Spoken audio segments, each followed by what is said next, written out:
모든 비극과 희극은 아주 사소한 종이 한 장에서 시작됩니다. 매달 20일 무렵이면 대한민국의 수백만 가정의 우편함에는 흰색 봉투 하나가 꽂힙니다. 발신인은 국민건강보험공단. 직장인들에게는 월급 명세서에서 자동으로 빠져나가는 그저 세금 같은 공제에게 불과할지 모릅니다. 그들은 자신의 건보료가 정확히 얼마인지, 왜 그 금액이 책정되었는지 굳이 따져 묻지 않습니다. 그저 이번 달도 많이 떼갔구나 하고 혀를 찰 뿐이죠. 이것을 우리는 유리 지갑의 무관심이라 부릅니다.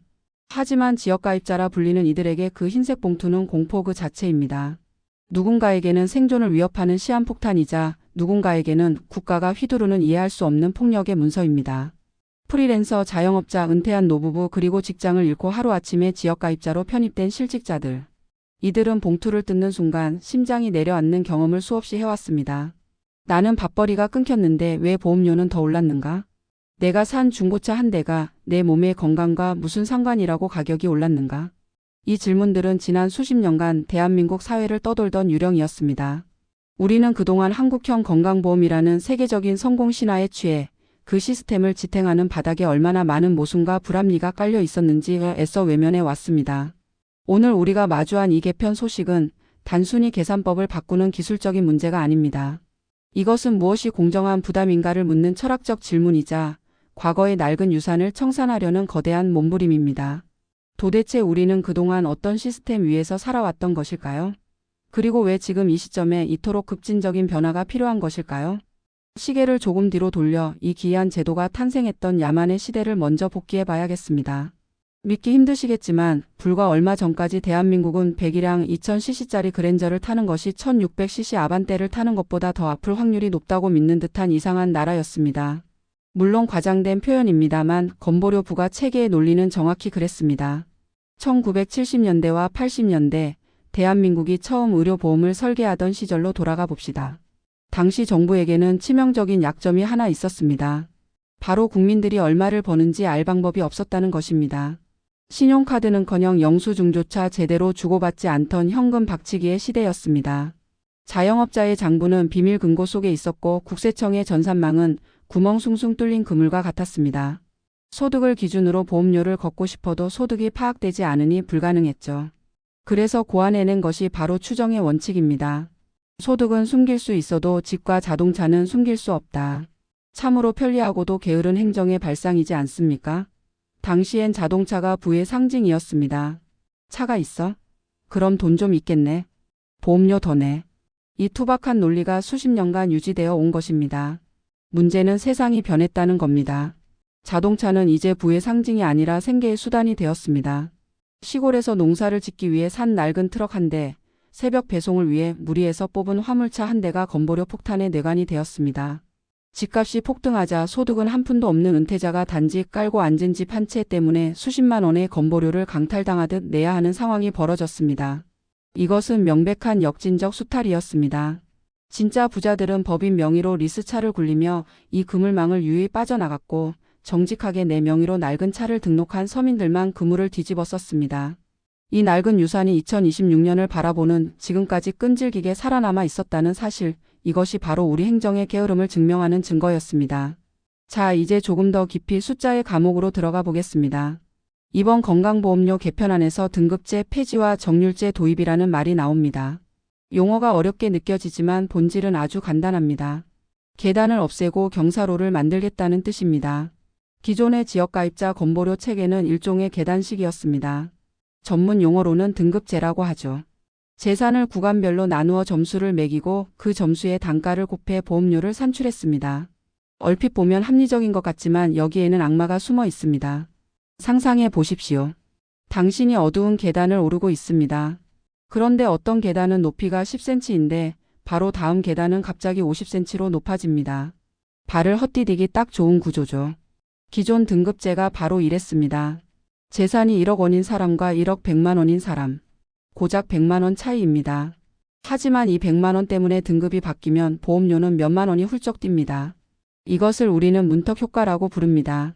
경계선에 서 있는 사람들에게 이 시스템은 가혹한 룰렛게임이나 다름없었습니다. 집 공시가격이 조금 올라서 등급이 바뀌었습니다.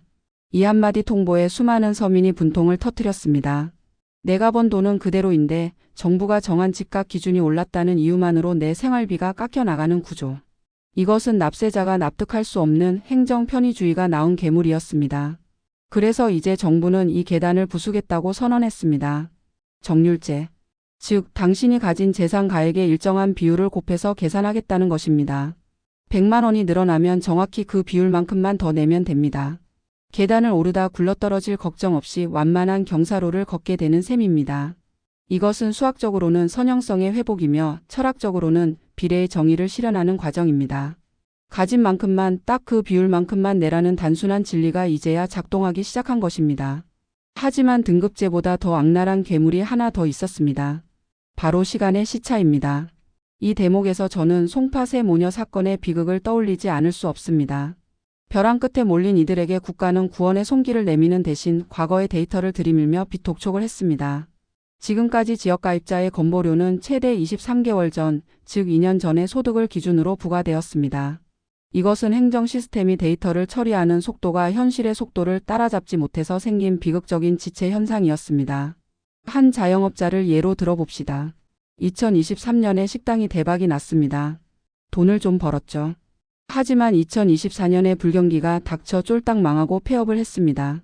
당장 2025년에는 라면 사 먹을 돈도 없습니다. 그런데 건강보험공단에서 날아온 고지서에는 2023년 그 화려했던 시절의 소득을 기준으로 책정된 엄청난 금액이 건강보험료로 찍혀 있습니다. 저 지금 망해서 수입이 0원인데요. 라고 항변해도 소용없었습니다. 시스템상 어쩔 수 없습니다. 내년에 조정될 테니 지금은 일단 내세요. 이것이 그동안의 답변이었습니다. 이것은 행정폭력입니다. 지금 당장 굶어 죽게 생겼는데 2년 전 잘 나갔을 때의 밥값을 내놓으라니요. 과거의 유령이 현재에 살아있는 사람을 과도하게 압박하는 꼴이었습니다. 이번 개편의 핵심 중 하나인 실시간 소득 파악 및 즉시 부과는 바로 이 시차를 없애는 작업입니다. 국세청과 건강보험공단의 칸막이를 걷어내고 데이터를 실시간으로 공유하겠다는 것입니다. 이것은 기술의 승리이기 이전의 상식의 승리입니다. 소득이 발생한 시점과 보험료를 내는 시점을 일치시키는 것. 이것이 구현되면 폐업한 자영업자는 다음 달부터 즉시 보험료가 내려갑니다.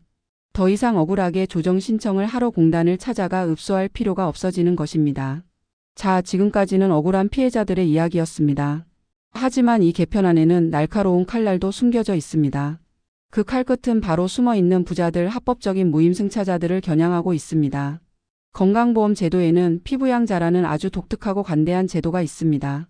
직장에 다니는 자녀나 배우자가 있으면 소득이 없는 가족은 보험료를 한 푼도 안 내고 혜택을 누릴 수 있게 해주는 제도죠. 원래 취지는 소득 없는 노부모나 미성년 자녀를 보호하기 위함이었습니다. 그런데 이 제도가 기형적으로 변질되었습니다. 수십억 원의 자산가, 이자 소득으로만 연간 수천만 원을 버는 은퇴자들이 자녀의 직장가입자 밑으로 들어가 영원의 보험료로 의료 쇼핑을 즐기는 일이 비일비재해진 것입니다. 땀 흘려 일해서 월 200만 원 버는 청년 알바생은 꼬박꼬박 지역가입자 보험료를 내는데 30억 아파트에 살며 이자만 월 300만 원 받는 자산가는 건강보험료 0원을 낸다. 이것이 과연 공정일까요? 이번 개편안은 이 무임승차의 낙원에 강제로 요금소를 설치하겠다는 선전포고입니다. 금융소득, 임대소득, 배당 등 그동안 분리과세라는 이름으로 슬그머니 빠져나갔던 소득들까지 낱낱이 합산하겠다는 것입니다. 소득이 있는 곳에 보험료가 있다는 대원칙 앞에서는 주식이든 채권이든 월세든 예외가 될 수 없습니다. 이제 피부양자 박탈 통지서를 받게 될 수많은 자산가들의 반발이 예상됩니다. 내가 평생 세금 냈는데 늙어서까지 뜯어가느냐는 볼멘 소리가 터져 나올 것입니다. 하지만 냉정하게 바라봐야 합니다. 건강보험은 저축이 아니라 보험입니다. 내가 낸 돈을 돌려받는 적금이 아니라 능력이 있는 자가 돈을 내서 아픈 자를 돕는 사회적 구조입니다. 능력, 그러니까 자산과 소득이 충분하다면 나이가 많든 적든 기여하는 것이 이 제도의 본질에 부합합니다.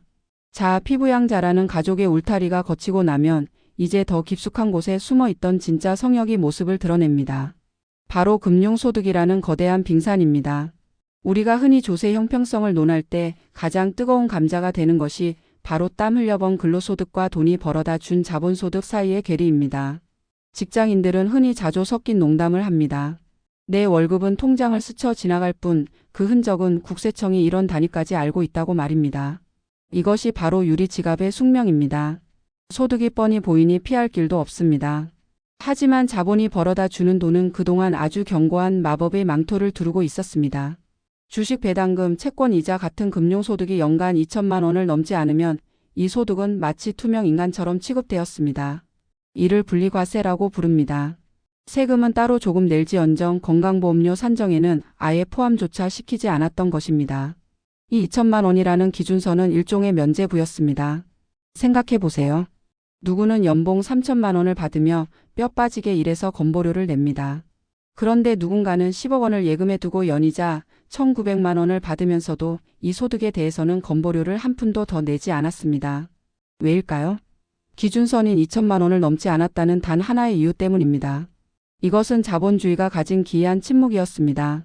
노동으로 번 돈에는 즉각적인 청구서를 들이밀면서 자본으로 얻은 소득에는 아직은 괜찮다며 눈을 감아주었던 셈입니다. 1999만 원까지는 영원이고 2001만 원이 되는 순간 갑자기 수십만 원을 부과하는 이 절벽 같은 구조는 합리적이지도 공정하지도 않았습니다. 이번 개편안은 바로 이 자본의 성역을 무너뜨리겠다는 선언입니다. 정부는 이제 2천만 원이라는 인위적인 칸막이를 걷어치우려 합니다.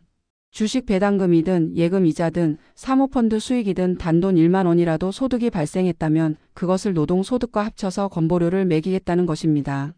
이제 이자 생활자들의 평온했던 계산법은 완전히 달라집니다. 그들의 금고 속에 숨겨져 있던 소득들이 햇볕 아래로 끌려나와 노동소득과 동등한 무게로 저울 위에 올라가게 된 것입니다. 물론 자산가들은 반발할 것입니다. 이중과세다, 투자를 위축시킨다는 논리가 쏟아질 것입니다. 하지만 냉정하게 되물어야 합니다. 병원비는 노동으로 번 돈으로 내든 이자로 번 돈으로 내든 똑같습니다. 그런데 왜 건강보험료를 낼 때는 돈의 출신 성분을 따져야 합니까? 소득이 있는 곳에 보험료가 있다는 대원칙 앞에서 땀방울이 묻은 돈과 이자가 붙은 돈을 차별할 명분은 이제 사라졌습니다. 이 기울어진 운동장을 바로잡는 것은 단순히 돈을 더 걷는 문제가 아니라 우리 사회가 노동의 가치를 어떻게 대우할 것인가에 대한 철학적인 답변인 것입니다. 이제 시선을 조금 더 거시적으로 국가의 비밀스러운 장부책으로 돌려봅시다. 정부는 왜 하필 지금 이토록 민감한 뇌관을 건드리는 것일까요? 단순히 공정이라는 추상적인 정의감을 실현하기 위해서일까요? 제가 읽어낸 이면의 진실은 조금 더 서늘합니다. 바로 우물이 마르고 있다는 공포입니다. 대한민국의 건강보험 재정은 사실 시한폭탄과도 같습니다. 우리는 세계에서 가장 빠르게 늙어가고 있는 나라입니다. 병원을 찾는 노인은 기하급수적으로 늘어나는데 정작 보험료를 낼 청년들은 사라지고 있습니다. 저출생과 고령화, 이 쌍둥이 재앙이 건강보험이라는 거대한 저수지의 바닥을 드러내게 하고 있는 것입니다. 정부는 형평성을 위해 개편한다고 말하지만 그 속내는 지금 더 걷지 않으면 시스템 자체가 붕괴한다는 절박함에 가깝습니다. 피부양자를 탈락시키고 금융소득에 보험료를 매기고 최저보험료를 올리는 모든 조치들은 결국 세입 확충이라는 하나의 목표를 향해 달려가고 있습니다. 하지만 정부도 양심은 있었나 봅니다. 국민에게만 더 내라고 윽박지르기엔 명분이 부족했습니다. 그래서 슬그머니 국고 지원의 법제화라는 카드를 꺼내 들었습니다.